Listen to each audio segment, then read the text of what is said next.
Hallo, liebe Zuschauer!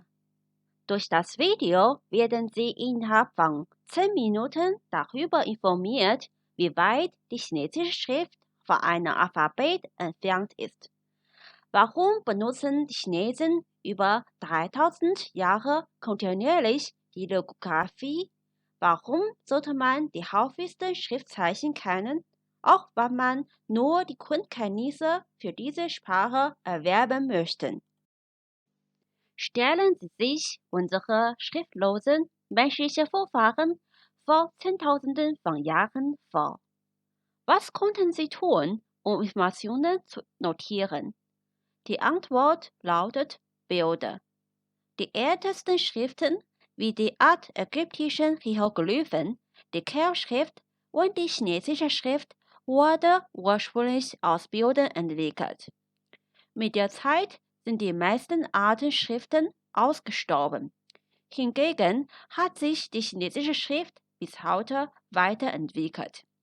Die chinesische Schrift ist die einzigartige logographische Schrift in der heutigen Welt. Doch was bedeutet logographisch? Schauen wir uns zuerst die Beispiele an. Hauptunterschied zwischen den Piktogrammen und den chinesischen Schriftzeichen ist, dass man von einem Piktogramm die Bedeutung interpretieren, es aber nicht als ein genaues Wort aussprechen kann. Der Hauptunterschied zwischen einem Buchstaben und einem chinesischen Schriftzeichen ist, ob es oder er alleine eine Bedeutung trägt. F und M an dieser Stelle haben beispielsweise keine Bedeutung. Nur wenn man sie als Abkürzung versteht und sie in bestimmten Kontext liest, können sie eine sinntragende Funktion haben.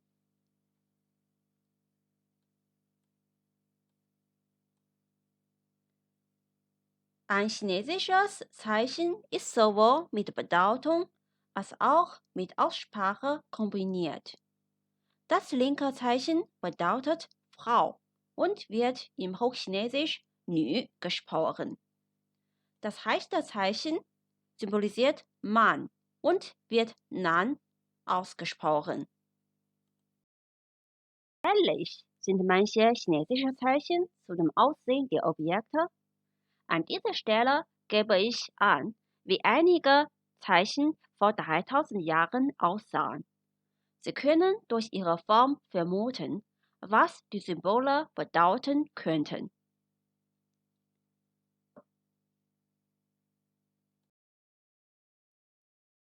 Sie sehen hier die Sonne, einen Berg, dreimal Bäume, das Wasser, einen Fisch, ein Boot und einen Mann. Die Methode, die einen Gegenstand nach seiner Gestalt malerisch bezeichnet, ist die Grundmethode für Zeichenerfindung. Es ist unmöglich, immer wieder neue Konzepte malerisch oder ideografisch zu symbolisieren. Über 90% der chinesischen Schriftzeichen werden mit einfachen Zeichen zusammengesetzt. Zum Beispiel wird das Radikal für Wasser mit 3 Punkten beschrieben und ist für die Bildung der mit Wasser oder Flüssigkeiten bezogenen Konzepte zuständig. Als die Vorfahren das Zeichen für Fluss erfanden, nahmen sie das ähnlich klingende Zeichen, setzten sie dann das bedeutungshinweisende Radikal und das phonetisch nahende Zeichen Ke zusammen. So entstand das neue Zeichen He, das Fluss bedeutet. Viele Leute behaupten, dass man für eine europäische Sprache nur weniger als 30 Buchstaben für Lesen und Schreiben erwerben muss. Für Chinesisch müsse man mindestens 3000 Zeichen beherrschen. Manche behaupten, dass die Sprache daher alphabetisiert werden müsse. In Wahrheit habe aber Alphabet und Logographie beide unersetzbare Vorteile. Sie beherrschen zwar 26 lateinische Buchstaben, aber eine damit geschriebene Sprache können Sie ohne Sprachkenntnisse nicht lesen bzw. verstehen. Demhingegen können einfache schriftliche Kommunikationen zwischen Chinesen und Japanern trotz der Sprachbarriere durchgeführt werden. Der Grund: Die Bedeutung wird schriftlich direkt per Zeichenform dargestellt, aber nicht auf der Basis der Phonetik. Dank der Eigenschaft der direkten Bedeutungsangabe per Zeichen hat die chinesische Schrift eine überzeitliche, überregionale und übersprachliche Funktion. Sie können anhand der Tabelle sehen, wie weit sich die Phonetik desselben Zeichens in 3 chinesischen Sprachen sowie 3 nicht-chinesischen Sprachen unterscheidet. Die Bedeutungsbasis ist aber stets die gleiche. Außerdem hat die logographische Schrift einen größeren Informationsgehalt. Das heißt, für denselben Inhalt kann in der chinesischen Schrift Schreibplatz gespart werden. Geben beispielsweise die Vereinten Nationen Dokumente heraus, so ist die chinesische Version fast immer die dünnste Version. Der erste Band von Harry Potter hat in der englischen Publikation 330 Seiten, viel mehr sind als in der deutschen Übersetzung, aber nur 246 Seiten im Chinesischen. Warum wird die chinesische Sprache immer noch logografisch geschrieben? Zusammengefasst können 3 Gründe genannt werden. Erstens wird die Sprache seit mehr als 3000 Jahren in der chinesischen Schrift aufgezeichnet.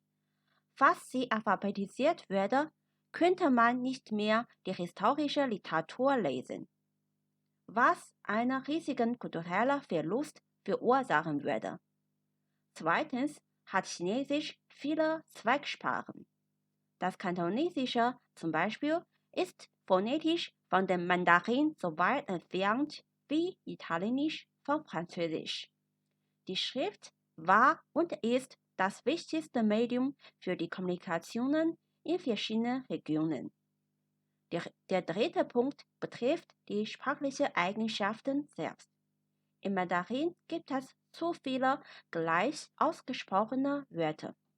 Wenn die chinesische Sprache in der lateinischen Umschrift Pinyin geschrieben würde, kann kaum jemand Texte richtig verstehen. Schauen Sie zum Beispiel die Silbe Sch in 4 Tönen an.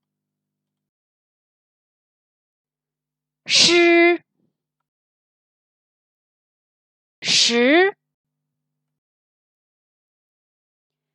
Sch, Sch.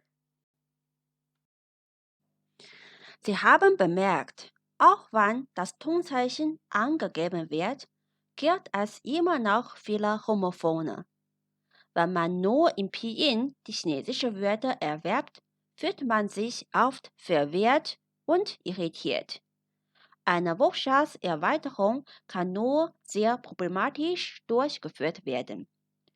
So ist es empfehlenswert, dass man ein grundlegendes Bewusstsein für die Logographie entwickelt, auch wenn man nur die Grundkenntnisse für Chinesisch erwerben möchte.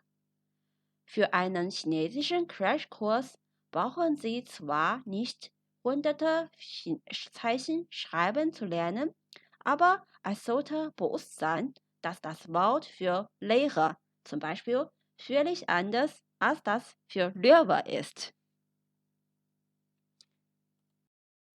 Herzlich vielen Dank für Ihre Aufmerksamkeit.